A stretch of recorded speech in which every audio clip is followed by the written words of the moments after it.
আল্লাহ বলে যে আদম সন্তান আমার ব্যাপারে মিথ্যা কথা বলে, আমারে গালি দেয়, অথচ সে আমাকে গালি দেওয়াটা ঠিক না। বলেন নাউজুবিল্লাহ। বলো আঙ্গুলের ছাপ পৃথিবীতে কারোটা কারোর সাথে মিলে না, আর এটা বাস্তবই। পৃথিবীতে আঙ্গুলের ছাপ এটা কারোটার সাথে কারোটা মিলে না। আল্লাহ বলে আঙ্গুলের ছাপ আব্দুর রহমানেরটা আব্দুর রহমানকে দিব, আরিফেরটা আরিফকে দিব, আব্দুর রহিমেরটা আব্দুর রহিমকে দিব। যেই আল্লাহ আমি আঙ্গুলটা অবিকল ওইটাই দিতে পারি, বাকিটা দেওয়া তো আমার জন্য কোনো ব্যাপার না। এটাই আল্লাহ বললেন কাজ্জাবানি ইবনু আদম, আদম সন্তান আমার ব্যাপারে মিথ্যা কথা বলে। সে বলে আমি সক্ষম না, তাকে সে বর্তমানে যেভাবে আছে এইভাবে নাকি তাকে বানাইতে আমি সক্ষম না, এটা সে আমার ব্যাপারে মিথ্যা কথা বলে। বলেন তো আমরা যেইভাবে আছি অবিকল এইভাবে বানাইতে একমাত্র যিনি সক্ষম তিনি কে? আল্লাহ। তাহলে বলেন তো আমরা যেইভাবে আছি এইভাবে আমাদেরকে অবিকল আমাদের আঙ্গুলের যে ছাপ আমরা দিই, এই ছাপ সহ ওই আঙ্গুল দিয়ে আমাদেরকে বানাতে পারেন একমাত্র আল্লাহ। আচ্ছা, যিনি জন্ম দেন না, যিনি জন্ম নেন না তিনি কে?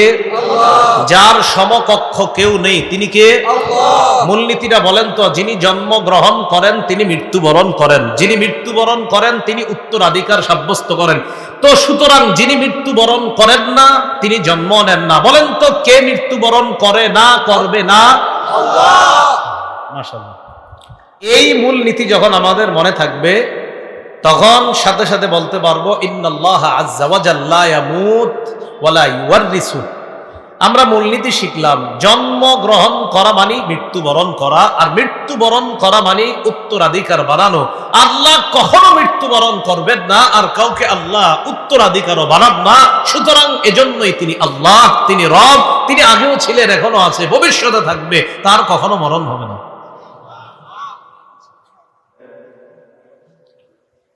আন্নাল ইয়াহুদা জাআতিন নবী সাল্লাল্লাহু আলাইহি ওয়াসাল্লাম মিনহুম কাব ইবনুল আশরাফ ওয়া হুয়াই ইবনু আখতাব فقالوا للنبي صلى الله عليه وسلم صف لنا ربك الذي بعثك। একদল ইহুদি রাসূলুল্লাহ সাল্লাল্লাহু আলাইহি ওয়াসাল্লামের কাছে আসলো। ইহুদিদের মাঝে কাব ইবনে আশরাফ এবং হুয়াই ইবনে আখতাব এই দুইজন বিখ্যাত ইহুদিও ছিল। কাব ইবনে আশরাফ ওই ব্যক্তি যে ব্যক্তি রাসূল সাল্লাল্লাহু আলাইহি সাল্লামকে প্রচুর পরিমাণ গালমন্দ করত। তো এই কাব ইবনে আশরাফ এবং হুয়াই ইবনে আখতাব এই দুইজন যারা তাদের স্ব গোত্রের মানুষদের কাছে বিখ্যাত ব্যক্তি হিসাবে পরিচিত ছিল। তো ইহুদিরা যারা রাসূলের কাছে আসছে তাদের মাঝে এই দুইজন উল্লেখযোগ্য ব্যক্তি ছিল। ফাকালু লিন-নবী সাল্লাল্লাহু আলাইহি ওয়াসাল্লাম সিফ লানা রাব্বাকাল্লাযী বা'আসাক। তারা রাসূলুল্লাহ সাল্লাল্লাহু আলাইহি সাল্লামকে বলল, যেই রব তোমাকে প্রেরণ করেছেন, পাঠিয়েছেন, যেই রব তোমাকে প্রেরণ করেছেন, পাঠিয়েছেন, ওই রবের গুণাবলী আমাদের কাছে তুমি বর্ণনা করো। ফাআনজালাল্লাহু তাআলা কুল হুয়াল্লাহু আহাদ। ইহুদিরা রাসূল সাল্লাল্লাহু আলাইহি সাল্লামের কাছে আল্লাহর গুণাবলী সম্পর্কে যখন জানতে চেয়েছে, আল্লাহ সূরা ইখলাস নাজিল করে নিজের গুণাবলী সম্পর্কে তাদেরকে জানিয়ে দিলেন।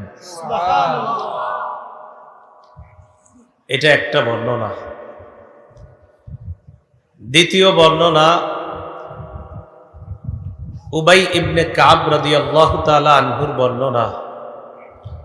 সাহাবীদের মাঝে যিনি বিখ্যাত কারি হিসাবে প্রসিদ্ধ ছিলেন, এই উবাই ইবনে কাব রাদিয়াল্লাহু তাআলা আনহু তিনি বলেন, আন্নাল মুশরিকিনা ক্বালু লিন-নবী সাল্লাল্লাহু আলাইহি ওয়াসাল্লাম উনসুব লানা রাব্বাকা। মুশরিকরা রাসূলুল্লাহ সাল্লাল্লাহু আলাইহি সাল্লামকে বলল, তুমি তোমার রবের বংশ পরিচয় আমাদেরকে দাও, তোমার রবের নসবনামা আমাদের কাছে পেশ করো। ফানজালাল্লাহু তাআলা কুল হুয়াল্লাহু আহাদ। আল্লাহ পাক রব্বুল আলামিনের পরিচয় জানতে চাইল মুশরিকরা, আল্লাহ সূরা ইখলাস নাজিল করে নিজের পরিচয় দিয়ে দিলেন। তৃতীয় বর্ণনা, জাবের রাদিয়াল্লাহু তাআলা আনহুর বর্ণনা।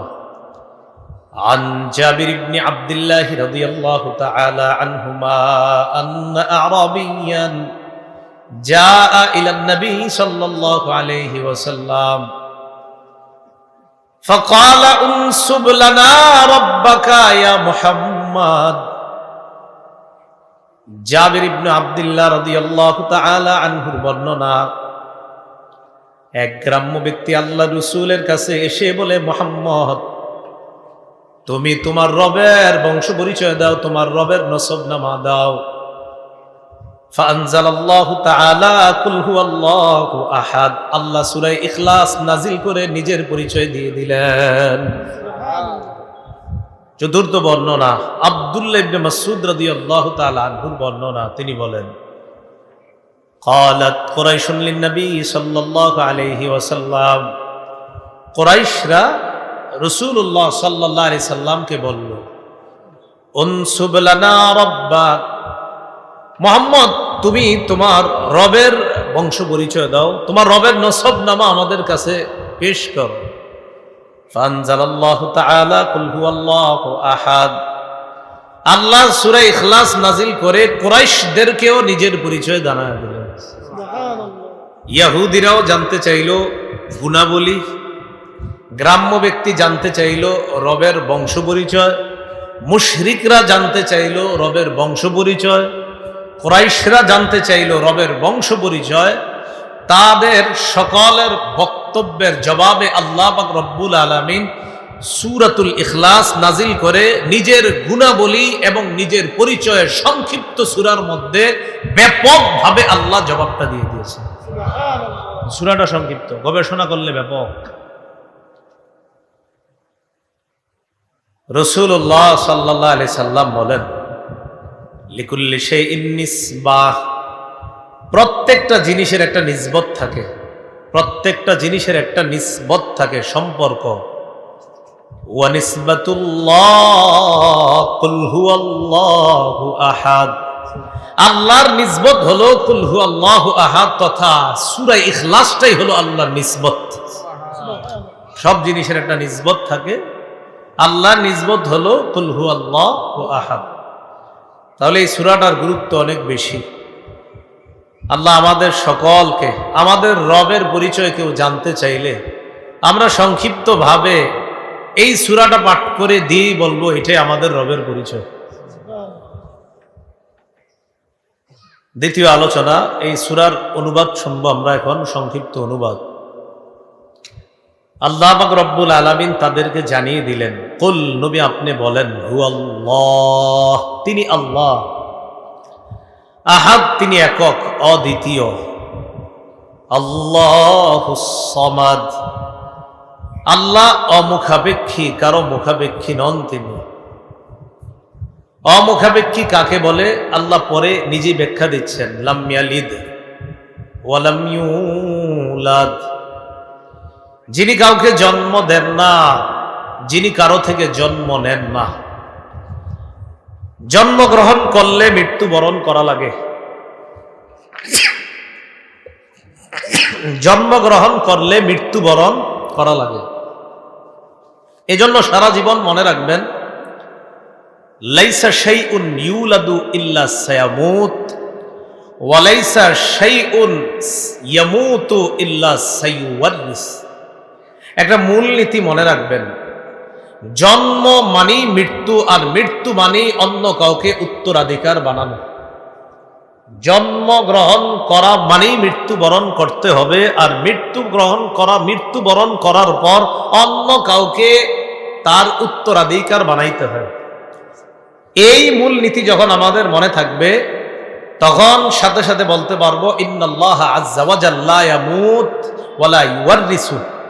আমরা মূলনীতি শিখলাম, জন্ম গ্রহণ করা মানে মৃত্যুবরণ করা, আর মৃত্যুবরণ করা মানে উত্তরাধিকার বানানো। আল্লাহ কখনো মৃত্যুবরণ করবেন না, আর কাউকে আল্লাহ উত্তরাধিকারও বানান না। সুতরাং এজন্যই তিনি আল্লাহ, তিনি রব, তিনি আগেও ছিলেন, এখনো আছে, ভবিষ্যতে থাকবে, তার কখনো মরণ হবে না। বলেন তো, যিনি জন্ম নেয় তিনি কি করেন? মৃত্যুবরণ করেন। অথবা আল্লাহ তো জন্ম নেবেন, কারণ আল্লাহ তো মৃত্যুবরণ করেন না, তাই আল্লাহ জন্ম নেন না। তো আল্লাহ বললেন লাম ইয়ালিদ ওয়ালাম ইউলাদ, যিনি জন্ম দেন না, কারো থেকে জন্ম নেন না। ওয়ালাম ইয়াকুল লাহু কুফুয়ান আহাদ, তার সমকক্ষ কেউ নাই। তাহলে বলেন তো, আল্লাহ কাউকে জন্ম দেন? কারো থেকে জন্ম নেন? কিন্তু মক্কার বেঈমানরা, কাফেররা, মুশরিকরা, আরো অন্যান্য অনেকে, তারা এই ভয়ঙ্কর কথা বলছে যে আল্লাহ পাক রব্বুল আলামিনের সন্তান আছে। সূরা মারিয়ামের ৮৮ নম্বর আয়াত থেকে ৯৫ নম্বর আয়াতে আল্লাহ বলেন, ওয়া ক্বালু ইত্তাখাযার রহমানু ওয়ালাদা, তারা বলে দয়াময় আল্লাহ সন্তান গ্রহণ করেছে। বলেন নাউযুবিল্লাহ। তো আল্লাহ বলেন লাকাদ জিতুম শাইআন ইদ্দা, তোমরা ভয়ঙ্কর একটা বিষয়ের অবতারণা করেছো। বলেন তো, কেউ যদি বলে আল্লাহর সন্তান আছে, এটা কি স্বাভাবিক বিষয় না ভয়ঙ্কর বিষয়? আল্লাহ বলে এটা কতটা ভয়ঙ্কর বিষয় জানো? তাকাদুস সামাওয়াতু ইয়াতাফাত্তারনা মিনহু ওয়া তানশাক্কুল আরদু ওয়া তাখিরুল জিবালু হাদ্দা। কেউ যখন বলবে যে আল্লাহর সন্তান আছে, তখন আসমান তার এই কথা শুই না ফেটে যাওয়ার উপক্রম হয়, জমিন বিদীর্ণ হওয়ার উপক্রম হয়, পাহাড়গুলা টুকরা টুকরা হওয়ার উপক্রম হয় ওই বান্দার এই কথা শুই না, যে ছি ছি, এটা কেমন কথা বলে রবের ব্যাপারে। আসমান ফেটে যাইতে চায়, জমিন বিদীর্ণ হয়ে যেতে চায়, পাহাড়গুলা টুকরা টুকরা হয়ে যেতে চায়। কেন? কেউ যদি বলে আল্লাহর ছেলে আছে। তো আল্লাহ বলেন আনদাউলির রহমানি ওয়ালাদা, এটা এই কারণে তারা দাবি করে দয়াময় আল্লাহর সন্তান আছে, এই দাবি তারা করে। বলি নাউযুবিল্লাহ। ওয়া মা ইয়ানবাগি লির-রহমানি আন ইয়াত্তাখিযা ওয়ালাদা, দয়াময় আল্লাহর জন্য এটা শোভা পায় না, আল্লাহ কোনো ছেলে গ্রহণ করবে, এটা আল্লাহর জন্য শোভা পায় না। ইন কুল্লু মান ফিস সামাওয়াতি ওয়াল আরদি ইল্লা আতির রহমানি আবদা, আসমান এবং জমিনের মাঝে যা আছে সবাই বান্দা হয়ে, গোলাম হয়ে, নত হয়ে আল্লাহর কাছে আসতে হবে। লাকাদ আহসাহুম ওয়া আদ্দাহুম আদ্দা, সব আল্লাহ গণনা করে রেখেছেন সঠিকভাবে, পুঙ্খানুপুঙ্খানুভাবে সব হিসাব আল্লাহ করে রেখেছেন। ওয়া কুল্লুহুম আতিহি ইয়াউমাল কিয়ামাতি ফারদা, কিয়ামতের ময়দানে সবাই একা একা আল্লাহর কাছে উপস্থিত হতে হবে। যে মানুষগুলা বলে আল্লাহ ছেলে গ্রহণ করেছেন, এদেরকে জানা দাও তাদের এই কথা শুই না আসমান ফেটে যেতে চায়, জমিন বিদীর্ণ হয়ে যেতে চায়, পাহাড়গুলা টুকরা টুকরা হয়ে যেতে চায়। আরো জানা দাও সবাই আমার কাছে গোলাম হয়ে আসতে হবে, বান্দা হয়ে আসতে হবে, কিয়ামতের ময়দানে একা একা আমার কাছে আসতে হবে। সেদিন আমি আল্লাহ যদি প্রশ্ন করে বসি, এই তুমি বলছো আমার ছেলে আছে, এটা কেন বললাম? এবার আল্লাহ দেখেন কি বলে, সূরা আনআমের 101 নম্বর আয়াত, আন্না ইয়াকুনু লাহু ওয়ালাদু ওয়া লাম তাকুল লাহু সাহিবা। আল্লাহ বলে, আর এই কথা তারা কিভাবে বলে, কিভাবে আল্লাহ কোনো সন্তান হবে? আল্লাহ তো কোনো স্ত্রী গ্রহণ করেননি, কোন স্ত্রী গ্রহণ করেননি, সন্তান হইতে হলে তো স্ত্রী লাগবে। আল্লাহ বলে আন্না ইয়াকুনু লাহু ওয়ালাদ, আল্লাহর সন্তান হবে কিভাবে? ওয়ালাম তাকুল লাহু সাহিবা, আর আল্লাহর তো বিবি নাই, তো সন্তান আসবে কিভাবে? তোমরা এই কথা কিভাবে বলো? তো আল্লাহ বলেন লাম ইয়ালিদ ওয়ালাম ইউলাদ, তিনি জন্ম দেন না, কারো থেকে তিনি জন্ম নেন না। তাহলে এটা হলো আল্লাহর ব্যাপারে আমাদের বিশ্বাস। বলেন আল্লাহ তিনি এক, অদ্বিতীয়, আল্লাহ এক অদ্বিতীয়। বলেন নবী, আপনারা বলেন যে নবী আপনি বলেন তিনি আল্লাহ, তিনি একক, তিনি অদ্বিতীয়। আল্লাহুস সামাদ, আল্লাহ অমুখাপেক্ষী, আল্লাহ কারো মুখাপেক্ষী নন।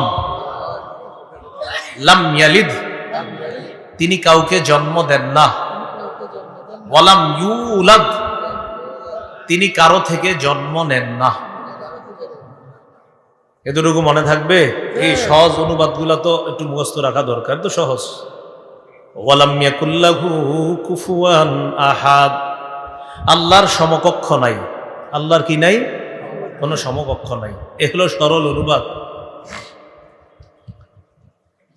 এই সূরা যারা পাঠ করবে, পাঠ করার ফজিলত 1 নাম্বার, এই সূরাটা এমন এক সূরা, এই সূরাকে যদি কেউ মহব্বত করে আল্লাহ তাকে মহব্বত করবে। আম্মা জান আয়েশা সিদ্দিকা রাদিয়াল্লাহু তাআলা আনহার বর্ণনা, তিনি বলেন আন্না রাসূলুল্লাহ সাল্লাল্লাহু আলাইহি ওয়াসাল্লাম বাআসা রাজুলান আলা সারিয়া, রাসূলুল্লাহ সাল্লাল্লাহু আলাইহি সাল্লাম এক ব্যক্তিকে নেতা বানিয়ে, আমির বানিয়ে এক যুদ্ধের ময়দানে পাঠাইলেন। ওয়া কানা ইয়াকরাউ লিআসহাবিহি ফি সালাতিহিম ফায়াখতিমু বিকুল হুয়াল্লাহু আহাদ, যাদের আমির বানাইলেন তাদেরকে নিয়ে তিনি যখন নামাজ আদায় করেন, নামাজের মধ্যে, প্রতি নামাজের মধ্যে তিনি কুল হুয়াল্লাহু আহাদ এই সূরাটা পড়েন।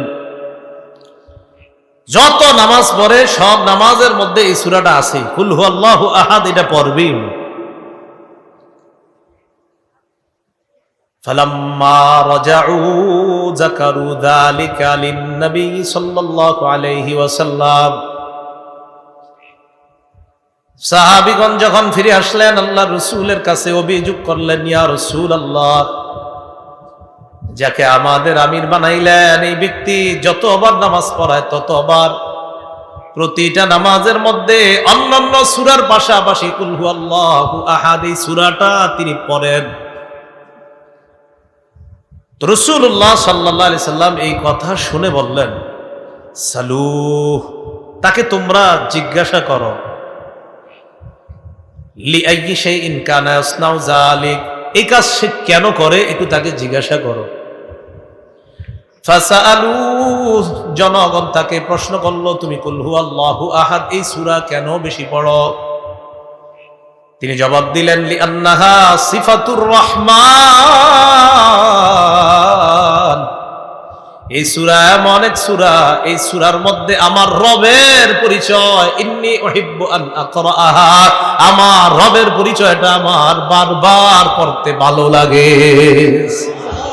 এটাতে আমার রবের গুণাবলী আছে, আমার বারবার এটা পড়তে খুব ভালো লাগে যে আমার রব বলছে, বলো তিনি আল্লাহ, তিনি একক, তিনি অদ্বিতীয়, তিনি অমুখাপেক্ষী, তিনি কাউকে জন্ম দেন না, কারো থেকে জন্ম নেন না, তার সমকক্ষ কেউ নাই। তো আমার বারবার বলতে পড়তে খুব ভালো লাগে। তো সাহাবীগণ গেছে, নবীজি সাল্লাল্লাহু আলাইহি সাল্লামকে বললেন, তিনি এই কারণে এই সূরাটা পাঠ করে। ফাকালা রাসূলুল্লাহ সাল্লাল্লাহু আলাইহি ওয়াসাল্লাম, রাসূলুল্লাহ সাল্লাল্লাহু আলাইহি সাল্লাম বললেন, আখবিরুহু আন্নাল্লাহা ইউহিব্বুহু, তাকে জানিয়ে দাও সে যেহেতু কুল হুয়াল্লাহু আহাদ এই সূরাটা পছন্দ করে, সূরার মধ্যে তার রবের গুণাবলী তাই এটা পছন্দ করে। তাকে জানা দাও যেমনি ভাবে রবের গুণাবলী তার পছন্দ, তার ভালো লাগে, সে ভালোবাসে, তেমনি ভাবে আল্লাহ তাকে ভালোবাসেন। আল্লাহ তাকে মহব্বত করেন, আল্লাহ তাকে ভালোবাসে, তাকে জানা দাও। তো কুল হুয়াল্লাহু আহাদ এই সূরা যে ভালোবাসবে তাকে কে ভালোবাসেন? আল্লাহ। তাহলে এই সূরার ভালোবাসা আমাদের মধ্যে থাকার দরকার। আল্লাহ আমাদের সকলকে সূরা ইখলাসকে মহব্বত করার তৌফিক দান করেন। সূরা ইখলাস যখন আমরা পড়ব তখন একটা হাদিস, যদি পারি আর কি হাদিসের অনুবাদটা মাথায় রাখবো। সহিহ বুখারীর বর্ণনা 4482 নম্বর হাদিস।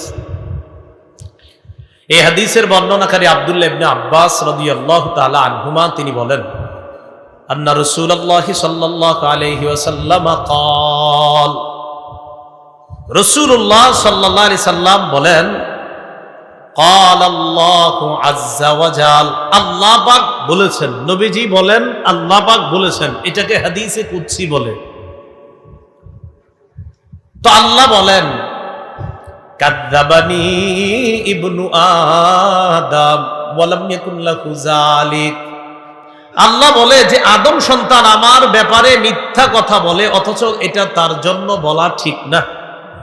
আল্লাহ বলেন আদম সন্তান আমার ব্যাপারে মিথ্যা কথা বলে, এটা তার জন্য বলা ঠিক না। এরপরে কি কয় দেখেন, ওয়া শাতামানি ওয়া লাম ইয়াকুল লাহু যালিক, আদম সন্তান আমারে গালি দেয় অথচ সে আমাকে গালি দেওয়াটা ঠিক না। বলেন নাউজুবিল্লাহ। আদম সন্তান আমার ব্যাপারে মিথ্যা কথা বলে, আদম সন্তান আমাকে গালি দেয়। তো আল্লাহ বলে আদম সন্তান আমার ব্যাপারে মিথ্যা বলে, মিথ্যা বলাটাও তার জন্য উচিত না, আমাকে গালি দেওয়াও তার জন্য উচিত না, অথচ সে আমার ব্যাপারে মিথ্যাও বলে, আমাকে সে গালিও দেয়। এখন প্রশ্ন হলো, কিভাবে আল্লাহর ব্যাপারে আদম সন্তান মিথ্যা বলে আর কিভাবে গালি দেয়? আল্লাহই নিজে বলছেন, আম্মা তাকযিবুহু ইয়া, সে আমাকে গালি দেয় এই বলে, সে বলে আন্নী লা আকদিরু আলা আন আউদাহু কামা কান, সে যেমন আছে, এই যে আমরা দুনিয়াতে যেমন আছি, সে গালি দিয়ে বলে আমি আল্লাহ নাকি তাকে এইভাবে আবার কিয়ামতের ময়দানে সৃষ্টি করতে পারবো না, সে আমার ব্যাপারে এই মিথ্যা কথা বলে। আদম সন্তান কিভাবে মিথ্যা বলে? সে বলে আমি নাকি, সে বর্তমানে যেমন আছে আমি নাকি তাকে এমন এইভাবে আবার নাকি কিয়ামতের ময়দানে আমি তাকে বানাতে পারবো না, এটা সে আমার ব্যাপারে মিথ্যা বলে। আল্লাহ আমাদেরকে বর্তমানে এই মাঠে আমরা যেভাবে বসে আছি এইভাবে বানাইতে সক্ষম কে? আবার অন্য হাদিস, এই হাদিসে না, এটা সহিহ বুখারীর 4482 নম্বর হাদিস। অন্য বর্ণনায়, বুখারীর অন্য বর্ণনায় আল্লাহ বলেন, ওয়ালাইসা আউয়ালুল খালকি বিআহওয়ানা আলাইয়া, অথচ তারে যে আমি প্রথম বানাইছি, এই প্রথম বানানোটা দ্বিতীয়বারের চেয়ে সহজ ছিল না।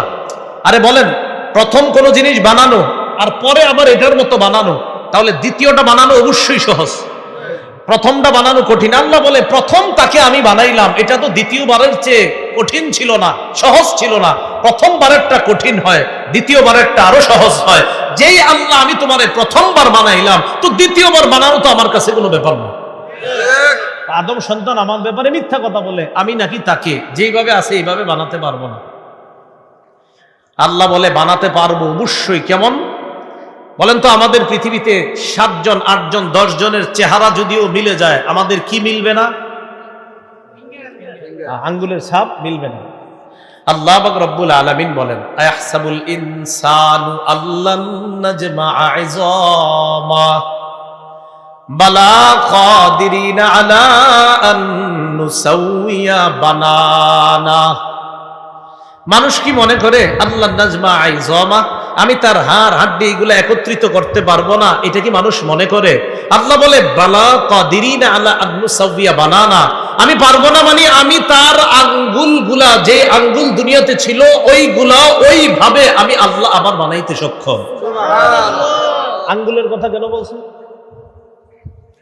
আঙ্গুলের কথা আল্লাহ এই কারণে বলছে, দুনিয়ার গবেষক করে আল্লাহ গবেষণা করে, ও গবেষকরা তোমরা একটু গবেষণা করো, তোমরাই তো বলো আঙ্গুলের ছাপ পৃথিবীতে কারোটা কারোর সাথে মিলে না, আর এটা বাস্তবই, পৃথিবীতে আঙ্গুলের ছাপ এটা কারোটার সাথে কারোটা মিলে না।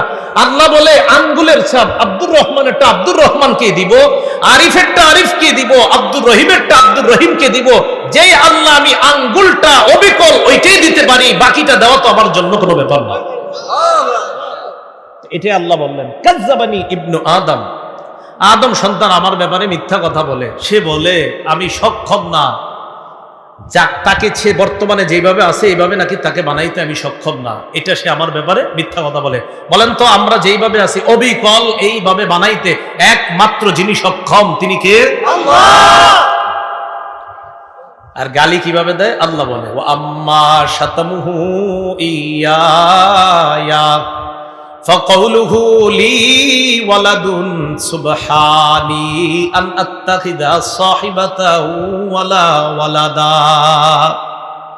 সে আমাকে এইভাবে গালি দেয়, সে বলে আমার নাকি ছেলে আছে, সে বলে আমার নাকি সন্তান আছে।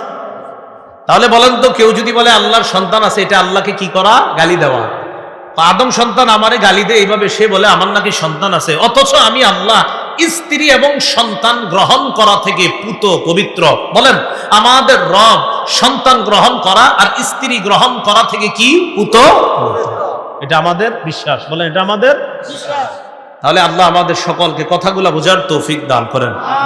তাহলে বলেন তো, আমরা যেইভাবে আসি এইভাবে আমাদেরকে অবিকল আমাদের আঙ্গুলের যে ছাপ আমরা দিই, এই ছাপ সহ ওই আঙ্গুল দিয়ে আমাদেরকে বানাতে পারেন একমাত্র আল্লাহ। আচ্ছা, যিনি জন্ম দেন না, যিনি জন্ম নেন না, তিনি কে? যার সমকক্ষ কেউ নেই, তিনি কে? মূলনীতিটা বলেন তো, যিনি জন্ম গ্রহণ করেন তিনি মৃত্যুবরণ করেন, যিনি মৃত্যুবরণ করেন তিনি উত্তরাধিকার সাব্যস্ত করেন। তো সুতরাং যিনি মৃত্যুবরণ করেন না তিনি জন্ম নেন না। বলেন তো, কে মৃত্যুবরণ করে না, করবে না? আল্লাহ। মাশাআল্লাহ, এটা আমাদের বিশ্বাস। বলেন, এটা আমাদের বিশ্বাস। তাহলে আল্লাহ আমাদের সকলকে কথাগুলো বোঝার তৌফিক দান করেন। আমিন।